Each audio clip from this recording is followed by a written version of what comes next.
Eto mga bossing, kung medyo minamalas-malas nga po ang ating mga pambato na dumayo sa bansang Japan, magandang balita naman ito para sa ating mga pambato na sila Rimart Tagakanaw at Berhel Vitor. Pareho nga pong panalo ang dalawa sa isang boxing event na ginanap sa Bohol. Tinapos nga po sa round 6 ang nakalaban ng ating pambato na si Tagakanaw na isang Indonesian.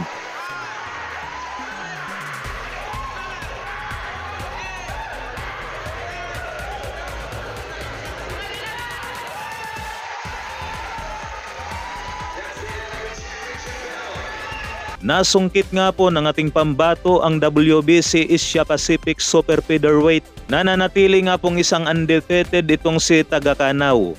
Habang nasungkit naman ang isa pa nating pambato na si Berhel Vitor, ang WBO Oriental Super Featherweight.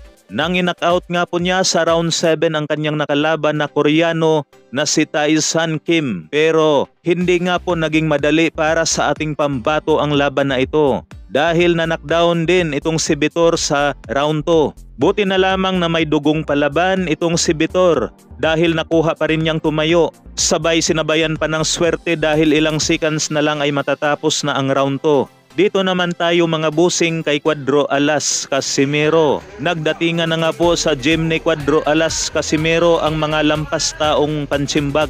Mukhang sa lugar nga lang nitong si Cuadro Alas Casimero gagawin ang kanyang paghahanda. Pero may nabalitaan din tayo mga busing na baka daw sa bansang Japan. Kaya abangan na lamang po natin ang announcement kung sino ang makakalaban ni Casimero.